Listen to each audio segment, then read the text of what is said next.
Meu nome é André Artigas, eu não sou o pastor é o pastor João Carlos, está viajando e me deu a incumbência de estar aqui transmitindo a palavra. Eu quero agradecer vocês que estão aqui, agradecer aqueles que assistem pela internet, pelo YouTube, aqueles que, de uma forma ou de outra, participam do nosso culto, que o desejo do meu coração é que a palavra de Deus seja levada e eu seja um instrumento para isso, nessa manhã. Eu quero falar hoje com vocês sobre expectativas, realizações e frustrações, porque todos nós temos expectativas. E uma vez eu escutei uma ilustração de um pastor que se chama Ravi Zacharias, e ele é um pastor muito abençoado, tem um trabalho muito grande. E ele contou uma ilustração uma vez de um fazendeiro que criava cavalos, tinha uns cavalos que usava para o trabalho, e um dia os cavalos dele quebraram a cerca e fugiram. E ele ficou sem cavalos, e aí chegou o vizinho dele. Puxa, que azar, né? Teus cavalos fugiram, agora você não tem como trabalhar a terra. Ele olhou para o vizinho e falou, sorte ou azar, o tempo vai dizer. Passado alguns dias, de repente aqueles cavalos voltam, e agora voltam com uma manada de cavalos selvagens. Agora o que pouquinho que ele tinha, agora virou uma manada de cavalos. Aí chega o vizinho, uau, que sorte é tua, hein? Ele falou, sorte ou azar, o tempo vai dizer.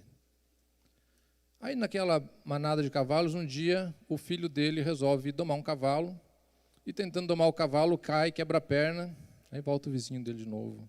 Puxa, que azar o seu, né? O menino foi tentar domar o cavalo, falou, sorte ou azar, o tempo vai dizer. Logo depois disso, acontece no vilarejo onde eles moram, uma guerra, e todos os jovens são convocados para a guerra. O filho dele não pode ir porque está com a perna quebrada. Aqueles jovens que foram para a guerra morreram e o filho dele ficou vivo. A nossa vida é mais ou menos assim, dias bons, dias ruins, dias de sorte, dias de azar, parece que é uma montanha russa, não é verdade? Às vezes a gente para e pensa assim, poxa, mas por que minha vida não é mais tranquila, mais estável? Parece que tem dia que é tão bom, tem dia que a gente está tão crente, tem dia que a gente está tão descrente, porque as coisas acontecem, parece, de forma boa e de forma ruim. Mas nós temos que entender que nenhum dia foge da presença de Deus. Nada acontece na nossa vida sem a permissão de Deus. E eu queria falar hoje, nessa manhã, sobre Moisés. E quando eu falo com as crianças ali, a gente fala sobre Moisés, todo mundo já sabe, eu sei, fez isso, fez aquilo, e eu sei que vocês sabem também. Mas eu quero compartilhar um pouco sobre isso. E queria começar lá no capítulo 2 de Êxodo, do versículo do 1 ao 4. Capítulo 2, do 1 ao 4. E lá diz o seguinte, um homem da tribo de Levi casou-se com uma mulher da mesma tribo. E ela engravidou e deu à luz a um filho. Vendo que era bonito, ela o escondeu por 3 meses. Quando já não podia mais escondê-lo, pegou um cesto feito de junco e o vedou com piche e betume. Colocou nele o menino e deixou o cesto às margens do Nilo. A irmã do menino ficou observando de longe para ver o que lhe aconteceria.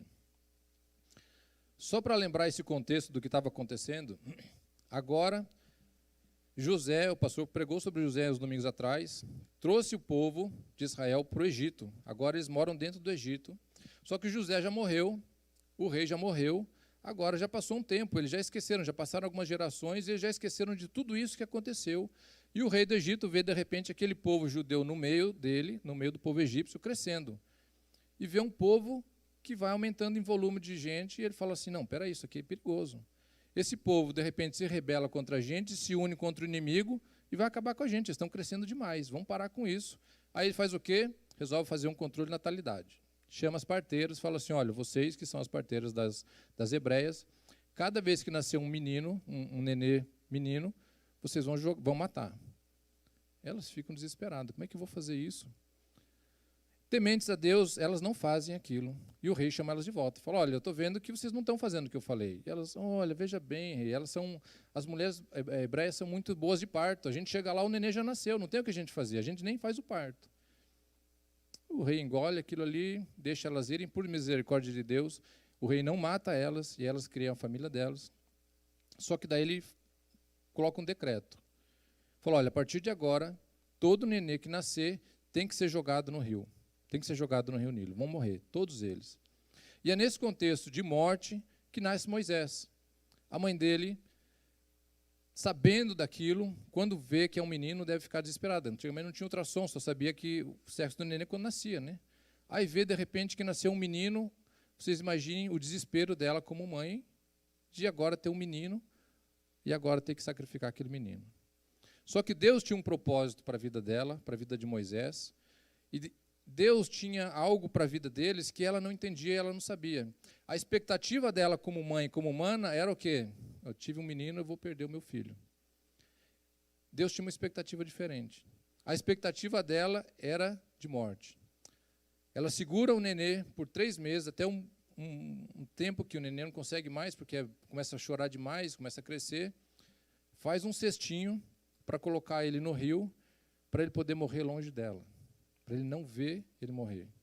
Porque, afinal de contas, quem vai colocar um nenê no rio pensando que alguém vai pegar aquele nenê do rio? E ela faz isso e sai. No coração dela, ela tinha uma expectativa do quê? De nunca mais ver Moisés, nunca mais ver o filho dela. Momento de angústia, eu creio, da mãe de Moisés. A irmã de Moisés fica ali na espreita, olhando o que vai acontecer com aquele nenê. Afinal de contas, era o irmãozinho dela. E ela fica ali olhando, e de repente ela vê quem? A filha do rei que vai tomar banho no rio. Eu imagino que pode ter passado na cabeça dela, fala, bom, agora foi o fim. A filha do rei vai ver que é um menino e vai mandar matar, acabou, agora foi o fim do meu irmão. Só que a expectativa dela também era baseado no coração humano. Deus tinha uma expectativa diferente ali. A filha do rei olha naquele momento o cestinho, fala para as empregadas dela, traz ele de lá. Quando ela traz, o neném é bonito, a Bíblia fala que era um bebê bonito. E ela se compadece dele, e agora começa a entrar em ação a expectativa de Deus. Quando ela se compadeceu, ouvindo aquilo ali, chega quem correndo? A irmã de Moisés, que estava ali de espreita. Aí eu imagino aquela menina chegando assim e falou, você quer que eu arrume alguém para poder criar esse menino? Isso, boa ideia, menino, boa ideia. Vai lá achar alguém. Quem que ela vai buscar? A mãe. Agora a expectativa de Deus sendo cumprida, que a mãe, além de não perder o filho, ela tem o direito de criar o filho, mais ainda, sendo paga para criar o filho. Não precisa se preocupar com fralda, não precisa se preocupar com enxoval, não precisa se preocupar com fórmula. Tudo vai ser pago agora por quem? Pelo rei que mandou matar todas as crianças. Deus cumprindo a expectativa dele na vida de Moisés, através dela e através da filha do próprio rei. Moisés cresce, ela cuida de Moisés, ele cresce, vai para o palácio. Dentro do palácio é ensinado com todo o nível de cultura, todo o nível de entendimento que tinha no palácio. Mas um dia, ele andando por fora, e ele sabia que ele era hebreu, que ele era adotado, ele vê um egípcio maltratando um hebreu. Aquilo revolta ele, e ele acaba fazendo o quê? Matando o egípcio. Ele dá uma olhada do lado, ninguém está olhando, ele mata, enterra, e acha que ficou bem, ficou tudo por ali. No coração dele, a expectativa dele era de fazer o quê naquele momento? Justiça. Segundo a expectativa dele, ele estava fazendo justiça. Ele não sabia o que ele estava fazendo, porque ele estava pensando com o coração dele. E ele mata o egípcio e fica por isso, ninguém fala nada, o hebreu saiu correndo porque se salvou. No dia seguinte, ele vê 2 hebreus brigando. E ele vai fazer a mesma coisa. Que isso, meu irmão? São irmãos aí, vamos parar com isso. Nós somos da mesma raça, vocês são do mesmo povo. Aí os hebreus olham para ele assim, quem é você para ser nosso juiz? Quem que elegeu você o nosso juiz? Agora você vai querer matar um de nós como você matou o egípcio ontem? Agora que ele estava coberto, ficou descoberto. E o coração dele entra em choque, ele fica com aquele medo, agora a expectativa dele é o quê? Agora eu estou com problema, porque eles descobriram o que eu estou fazendo. E resolve fugir, dar no pé. Porque descobre que o rei ficou sabendo que, na verdade, nada acontece sem que um fala para o outro, fala, vou falar só para o meu melhor amigo. E o melhor amigo fala para o melhor amigo dele, que fala para o melhor amigo, fala para o melhor, e chegou no ouvido do rei. E o rei agora manda matar Moisés.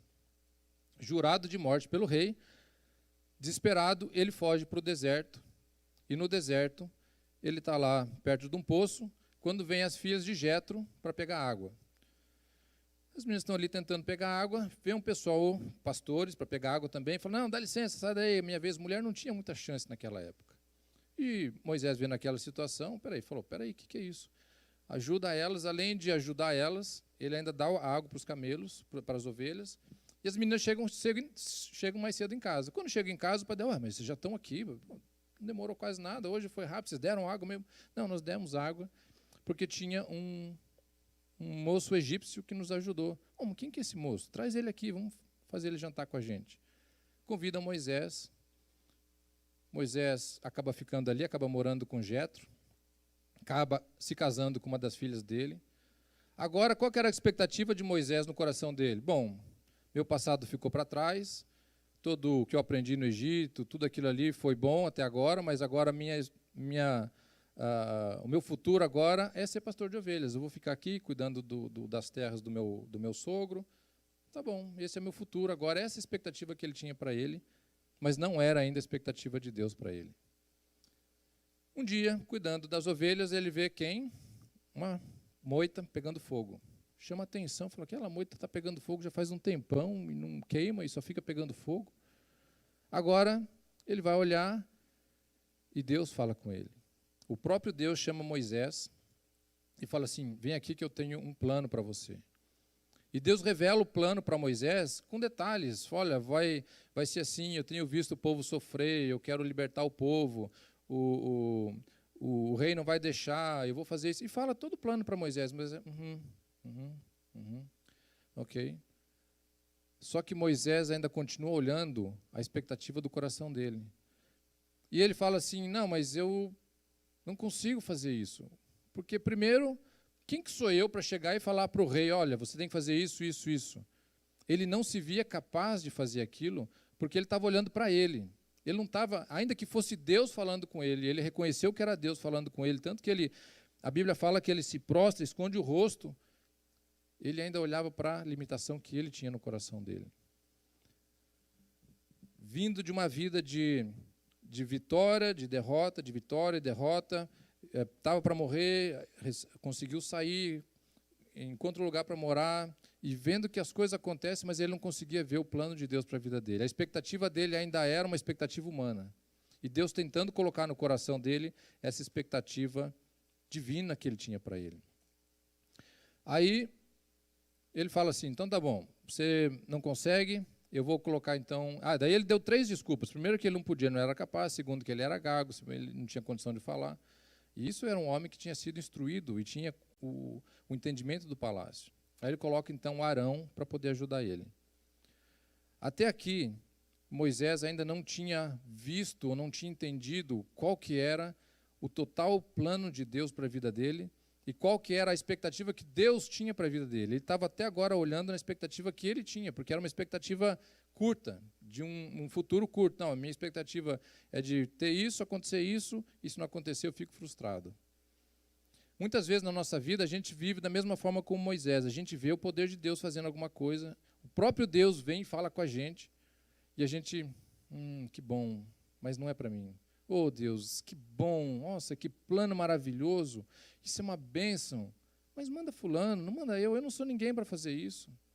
Quantas vezes a gente já ouviu, já sentiu, falou assim, não, eu senti no coração de Deus que o meu negócio é trabalhar com missões, o meu negócio é trabalhar com pregação, o meu negócio é trabalhar com isso, mas Deus, eu sou tão ocupado, não tenho tempo para isso, nossa, meu schedule é tão grande, é tão cheio, o meu serviço me exige tanto, eu não tenho condição de fazer isso.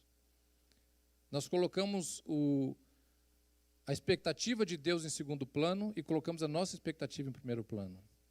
Nós, às vezes, como os pais, aqueles que são pais, ou mesmo aqueles que vão ser pais, é uma coisa que a gente tem que prestar muita atenção, que nós colocamos expectativa em cima dos nossos filhos, nós colocamos expectativas em cima daquelas crianças que ainda estão pequenininhas e vão crescendo, e nós esperamos que eles façam o que a gente acha que deve fazer, sem prestar atenção que eles também têm expectativas para a vida deles.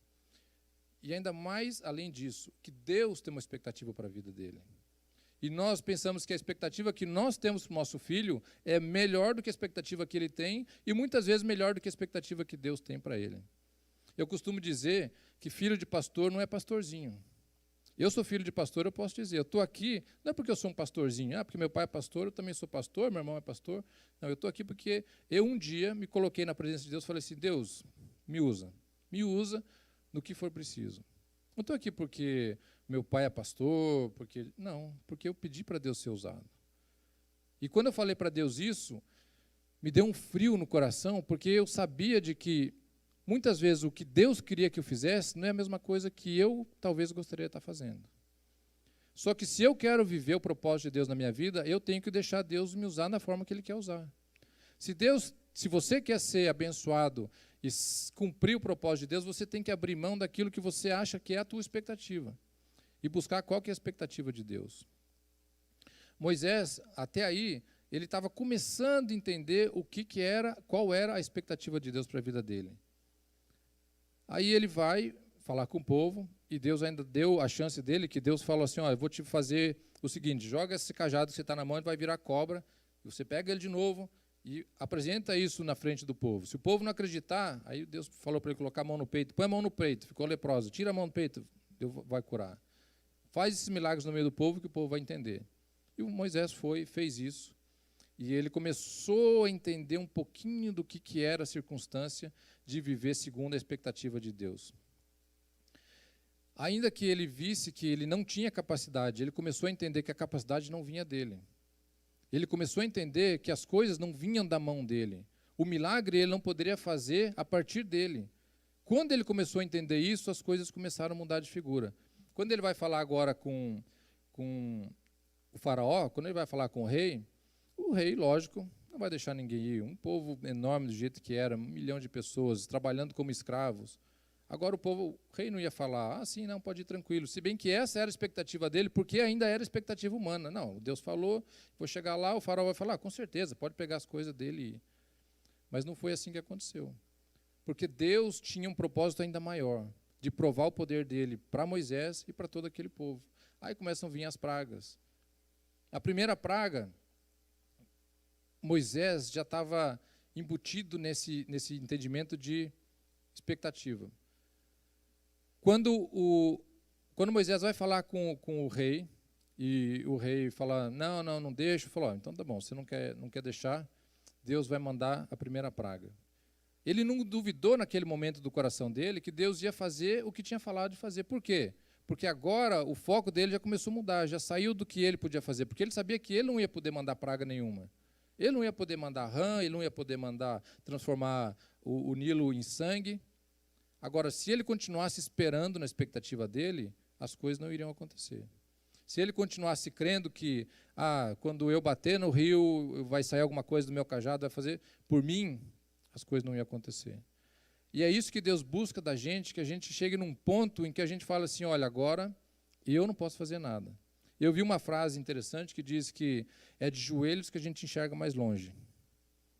Que quando a gente se coloca na presença de Deus, quando a gente entrega o nosso espírito a Ele, é que a gente consegue enxergar da forma com que Ele nos enxerga.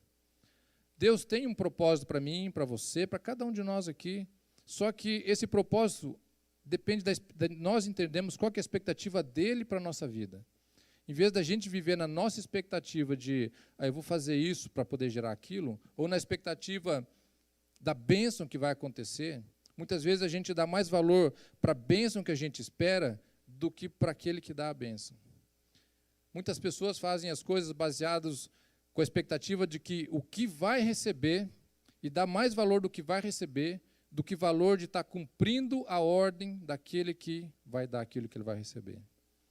Infelizmente, nós nos colocamos muitas vezes em situações que Deus fala assim, olha, agora eu vou ter que fechar a torneirinha para você aqui.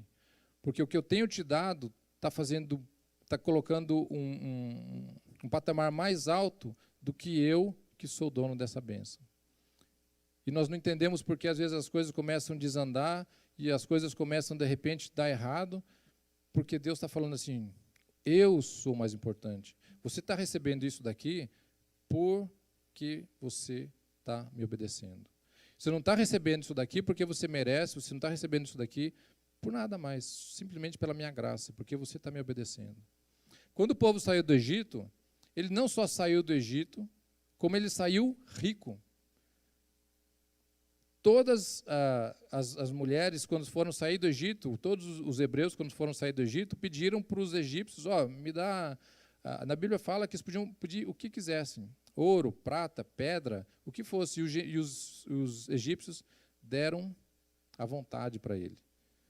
Então, eles estavam agora recebendo parte da bênção de Deus, só que eles ainda, infelizmente, esse povo não conseguia enxergar tudo aquilo que Deus estava fazendo por eles. Eles viam o momento.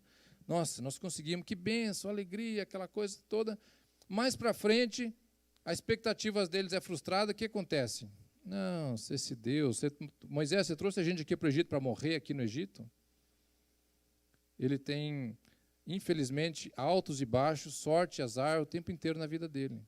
Fala assim, mas então o crente não tem dia ruim, dia bom? Infelizmente tem. Nós temos dias mais difíceis, nós temos dias melhores. Agora, o que nós temos que entender é que, independente de como é o nosso dia está na presença de Deus. Independente de como é a nossa circunstância, se nosso coração está na presença dele, aquilo ali é para a honra e glória do nome de Deus. Eu costumo dizer, quando alguma coisa que sai do meu controle acontece, eu baixo a cabeça e oro, Senhor, todas as coisas contribuem para o bem daqueles que amam a Deus e eu te amo. Então, se isso contribui para o meu bem, agora eu posso não entender como. A mãe de Moisés talvez não entendesse como aquilo ia contribuir para o bem dela, tendo que matar o filho dela, colocar num cestinho lá no meio do lago, do rio, para morrer. Ela podia, naquele momento, com certeza não entendia o que aquilo contribuía de bem para ela, sem saber de que o filho dela era o homem que ia liberar o povo da escravidão do Egito. Nessa manhã, Deus pede a cada um de nós um coração que busque a vontade de Deus, não olhando para a nossa capacidade, não olhando para a nossa condição de fazer as coisas. A condição vem de Deus, a capacidade vem de Deus e o mover vem de Deus. Deus nos dá o querer, nós temos que querer, buscar, e o agir vai ser de Deus. Quando nós colocamos a nossa vida na presença de Deus, nós temos que entender que as coisas que vão acontecendo, diferente daquilo que parecem, são um propósito divino. A gente sempre busca o bom, o que aconteceu de bom, o que aconteceu de melhor, e esquece às vezes de olhar que o que aconteceu de ruim pode ter uma lição. O que aconteceu de bom é ótimo, muito bom. Agora, o que aconteceu de ruim, qual que é a lição que eu posso tirar disso? Tudo que a gente passa na vida tem um lado bom e um lado ruim. Você, dependendo das pessoas que você fala, elas vão sempre olhar o lado ruim dessas coisas. E a expectativa delas é de sempre olhar, de sempre ter uma coisa ruim, porque está habituado a olhar o lado ruim das coisas. E nós temos que ter uma expectativa boa, mesmo no momento de dificuldade, nós temos que ter uma expectativa boa, porque se Deus é aquele que provê, se Deus é aquele que orienta, por que nós temos que esperar alguma coisa ruim? Se Deus é aquele que organiza todas as coisas, a não ser que, eu estou fazendo alguma coisa errada, e eu sei que eu estou fazendo alguma coisa errada. Aí você tem que parar e ter atitude. Atitude de mudar, atitude de fazer diferença na tua própria vida. Se você sabe, se você entende lá dentro do teu coração que está faltando alguma coisa, e eu já passei por uma experiência nessa na minha vida, quando eu senti dentro do meu coração, falou, Deus, estava tão bom, tudo tranquilo, mas eu sentia lá dentro do meu coração que alguma coisa não estava bem. E eu pedi para Deus mexer na minha vida. E Deus mexeu e deu uma chacoalhada. E não foi legal, não foi boa para mim. Mas eu entendia que aquilo ali era o amor de Deus trabalhando na minha vida. Porque apesar de agora a minha vida, naquele momento, já não ser aquele mar tranquilo que estava indo, está agora um tumulto, parece que no meio do furacão, eu entendia que ali, no meio do furacão e no meio daquele tumulto, Deus estava cuidando de mim. Mesmo nos momentos que eu pensava assim, não, agora foi, agora não tem mais de onde vir. Deus supria. Deus honrou foi nesse momento que eu coloquei a minha vida na presença de Deus, falei, Deus, toma conta então. Toma conta e faz o que você quiser que faça. Mesmo com um frio no meu coração, naquele momento falei, puxa vida, e agora, para onde Deus vai me levar, né? Eu queria ficar aqui, mas eu não sei agora para Deus para onde Ele vai me levar. E eu acreditei e deixei, e estou deixando, e não tá completa a minha vida ainda, eu ainda continuo na presença dEle, e eu sei que Ele está trabalhando na minha vida, e eu creio que, da mesma forma como Ele tem para a minha vida, Ele tem para cada um de vocês, e vocês não estão aqui por acaso, porque as coisas não acontecem por acaso. Muita gente, às vezes, eu vejo muito testemunho das pessoas, porque eu estava no Brasil e estava assim, estava difícil, e nós entramos com a documentação e todo mundo estava sendo negado, e Deus abençoou, e deu certo, e nananá. Ok, aí chegou aqui. Agora aqui parece que as coisas mudam. Agora o objetivo já é outro, o plano já é outro, a minha expectativa já é outra, e aquele plano que Deus me trouxe aqui para alguma coisa, agora já, não, acho que tem tanta gente aqui, para que Deus precisa de mim aqui? Tem tanta gente na igreja que pode fazer isso, tem tanta gente na igreja que é capacitado para poder pregar, para poder falar, por que eu preciso falar? Por que eu preciso pregar? Porque Deus tem um propósito. Tem gente que só vai ser impactado por Deus pela tua vida.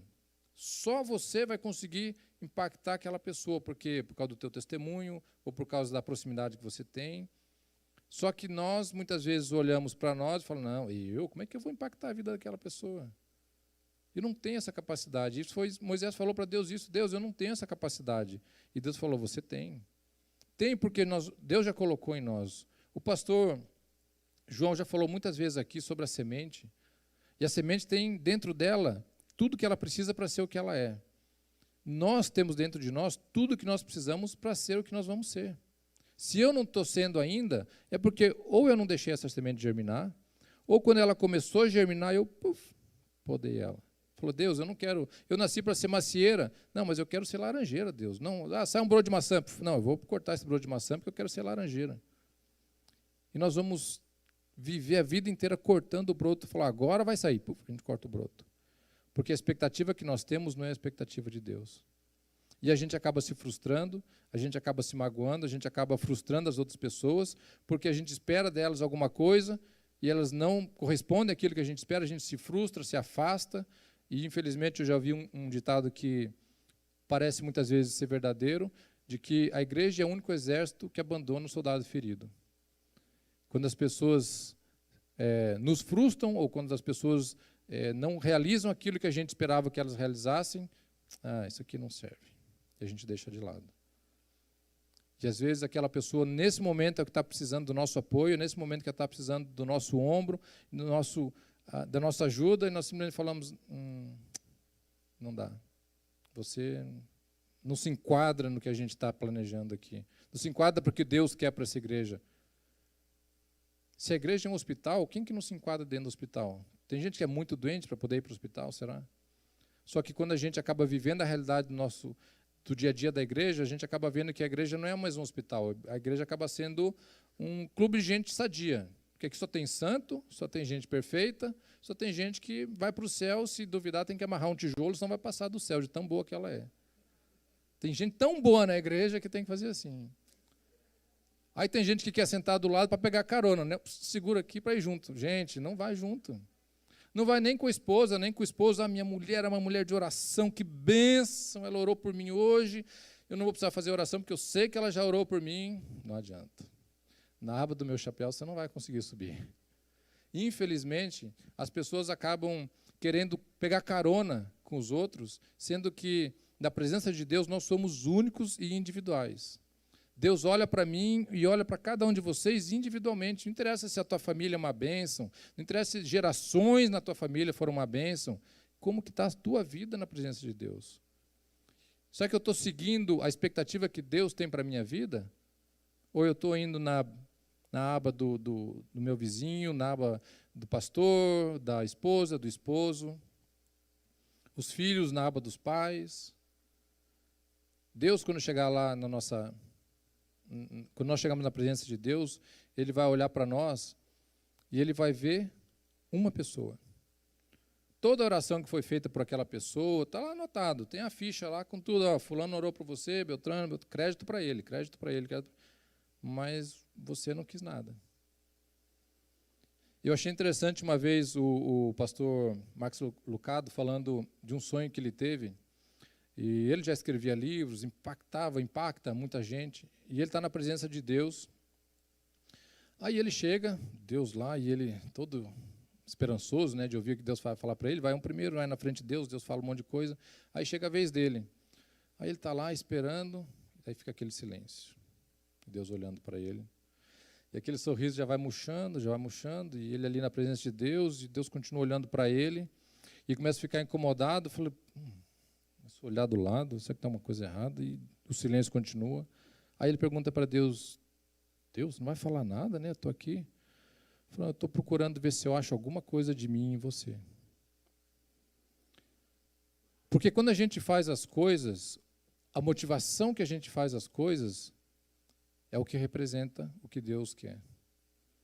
A expectativa de Deus só é cumprida quando a motivação é Ele. Quando a motivação é nossa, não tem valor.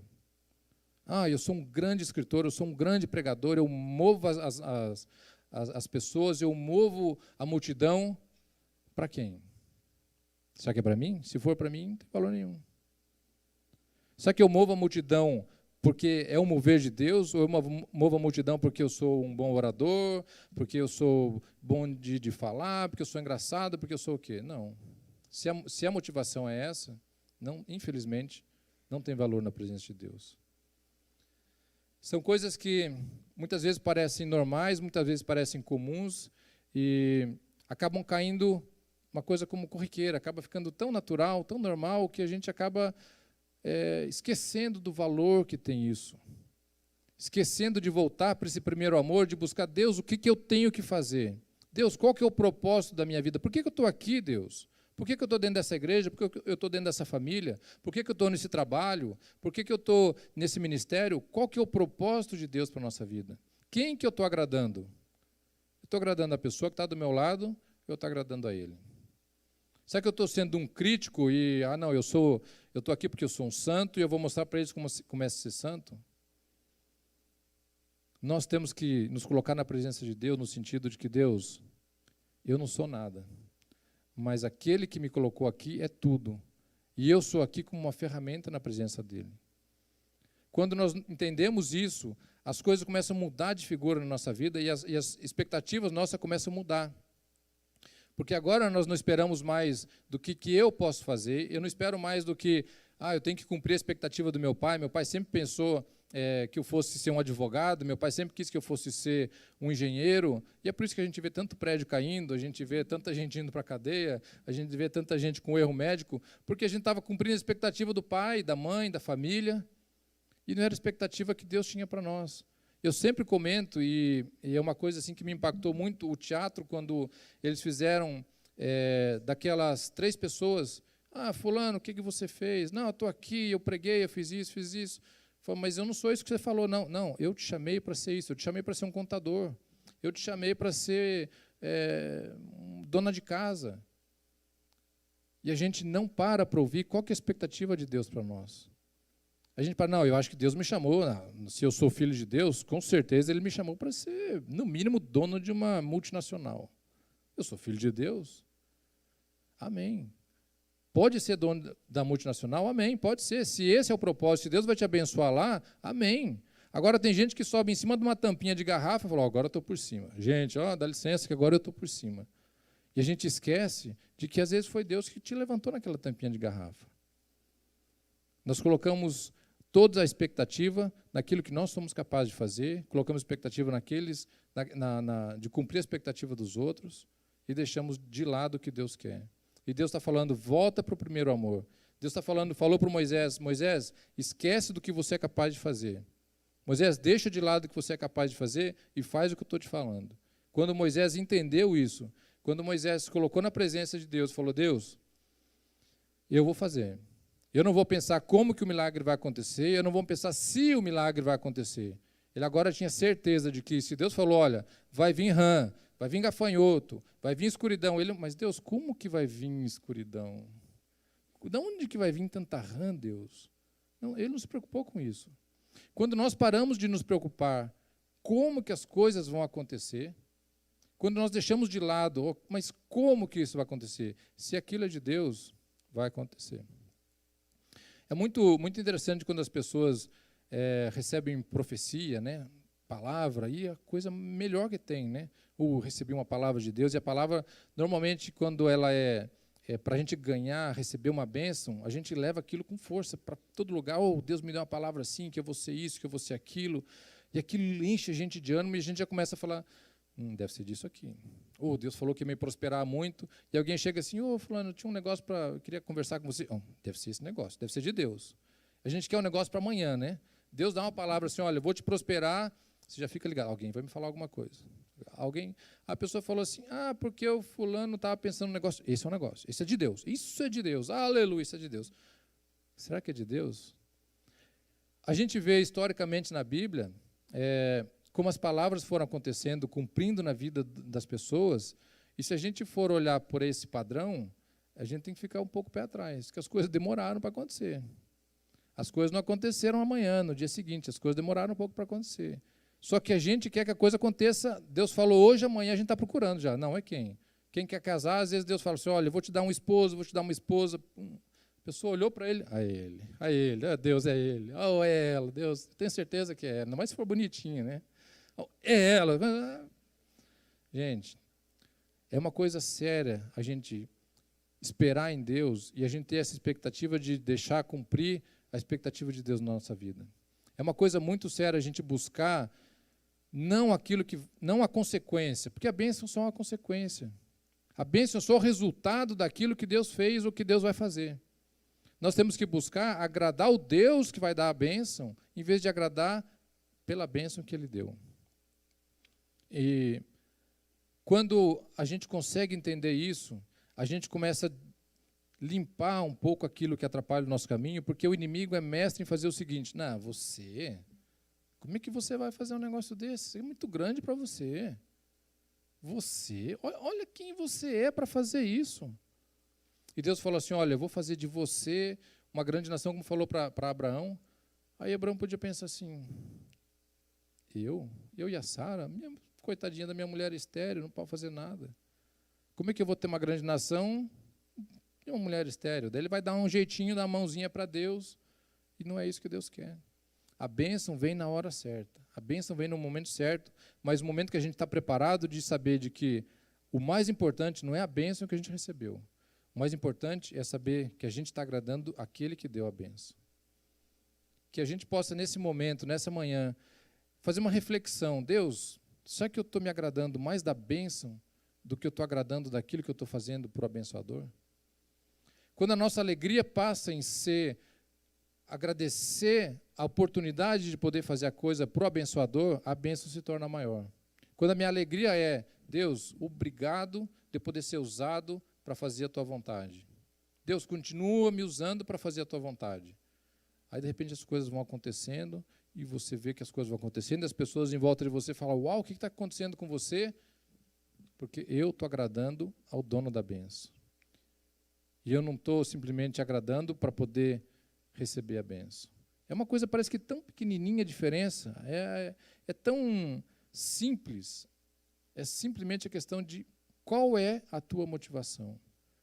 Da onde vem a tua motivação para aquilo que você espera? Que essa espera vem do verbo de esperançar, de ter esperança em alguma coisa, não de espera, eu vou esperar em Deus. Senta e espera. Não, a esperança tem atitude. Você vai fazer alguma coisa, você tem que ter atitude. Nós estudamos um ano inteiro sobre intimidade com Deus. O ano passado, estamos o ano inteiro falando de intimidade. O que essa palavra de intimidade mudou dentro de mim? Não mudou nada? Alguma coisa está errada. Se a gente não conseguiu crescer um pouquinho para poder falar, não, espera aí, hoje eu vejo que eu comecei o ano e terminei diferente do que como eu comecei. Terminei melhor do que eu comecei. Hoje eu entendo certas coisas que no começo eu não entendia, porque agora a intimidade com Deus me trouxe um crescimento. E esse crescimento me trouxe a condição de ver coisas que eu não via antes. Coisas minhas, não ver na vida do irmão. Agora eu estou vendo que o irmão está fazendo isso, agora eu estou vendo que o outro está fazendo aquilo, agora eu estou vendo que isso é errado. Não, coisa na minha vida. A intimidade com Deus tem que trazer crescimento para mim poder ser bênção na vida das outras pessoas. Então, se a gente estudou um ano inteiro sobre intimidade e não teve mudança nenhuma, ninguém notou nada diferente na tua vida, nem você notou nada diferente na tua vida, para e pergunta para Deus, Deus, aonde que eu estou e onde que eu posso ir, da onde eu estou para poder comer alimento sólido? Ou eu vou passar a vida inteira tomando leitinho.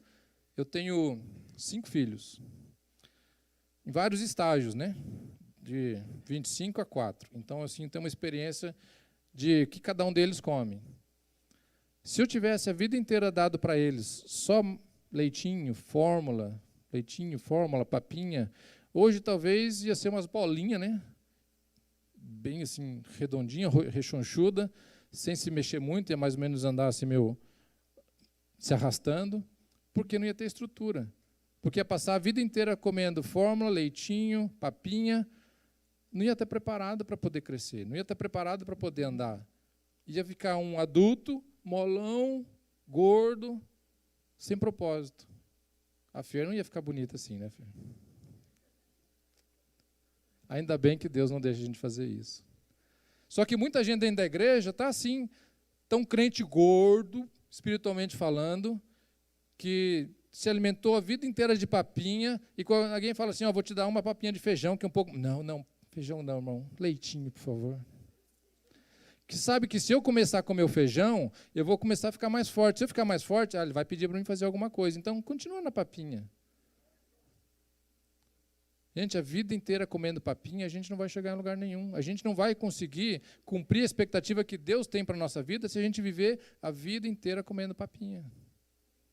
Deus nos criou para podermos ter a idade de criança, crescermos. A própria Bíblia fala que Jesus crescia em estatura e conhecimento e sabedoria. Jesus não ficou a vida inteira. Ele podia ser uma criança extraordinária, que evangelizava, que fazia, podia até ser, né, um Deus criança, que criou e faz. Ele é Deus. Mas não, ele deu o exemplo desde a própria vida dele. Falou, olha, vamos crescer, gente, vamos aprender, vamos virar adulto espiritualmente falando. Assim a gente pode ter a realização de Deus na nossa vida e não frustrar aquilo que Deus tem para nós. Porque quando a gente frustra aquilo que Deus tem para nós, a gente frustra para a nossa vida. Deus, os planos dele não podem ser frustrados. Ele conhece o que vai passar na minha vida desde antes de eu nascer, é o que a palavra fala. Então, como é que Deus vai ser frustrado? O que vai frustrar é aquilo que eu podia fazer. O que vai frustrar é porque Deus fala assim, olha, eu tenho tudo isso aqui para você, só você pegar. E você, não, Deus, eu quero ir por aqui. A minha expectativa é diferente da tua, Deus, eu acho que isso aqui não vai ser bom para mim, mas a gente não sabe. E a gente acaba vivendo pelo nosso conhecimento, pela nossa capacidade, é o que Moisés fez aqui, fazendo pela capacidade dele, até ele entender que a capacidade vem de Deus, aí a coisa muda de figura. Aí ele consegue tirar o povo do deserto, aí o povo é abençoado, aí o povo vai, e mesmo assim, lá no meio do deserto, depois de ver o mar vermelho se abrir, depois de ver um monte de coisa acontecer, quando falta água, o que acontece? Moisés chega para Deus, Deus, o povo aqui morrendo de sede. Teu povo, Deus fala para ele, o teu povo está falando, não, meu povo não, o teu povo. Moisés joga a bola para ele. Ainda assim, Moisés tem um momento de, puxa vida, o que eu estou fazendo aqui? Aí Deus fala assim, então agora você vai lá em cima daquele monte e bate com o cajado lá e vai sair água. Aí ele volta de novo, olha qual que é a expectativa de Deus. Que ele podia falar pela expectativa dele, Deus, que no deserto vai sair água, que jeito, não vai sair água. Mas aí ele cai em si e coloca dentro dele a expectativa de Deus. Eu peço a Deus que nesse ano de 2018, se até agora em 2017, tudo que passou, até agora na tua vida nada aconteceu de mudança, se até agora na tua vida tudo foi uma mesmice, que esse ano de 2018 seja diferente. Que esse ano de 2018 você possa chegar no final do ano e falar assim, esse ano eu cresci. Esse ano eu terminei melhor do que eu comecei. E não para por aí, que o ano que vem seja melhor do que o ano passado e assim sucessivamente, porque essa é a expectativa de Deus para a nossa vida. Essa é a expectativa de Deus para a vida de cada um de vocês. Que nós possamos crescer, que nós possamos agir conforme Ele tem um plano para a nossa vida. E nós possamos viver dessa forma na presença de Deus, de forma com que o nosso crescimento não seja simplesmente para a gente poder se alegrar com aquilo que a gente conseguiu crescendo, mas seja se alegrar porque a gente fez aquilo que Deus esperava que a gente fizesse. Eu queria colocar na presença de Deus a nossa vida nesse momento.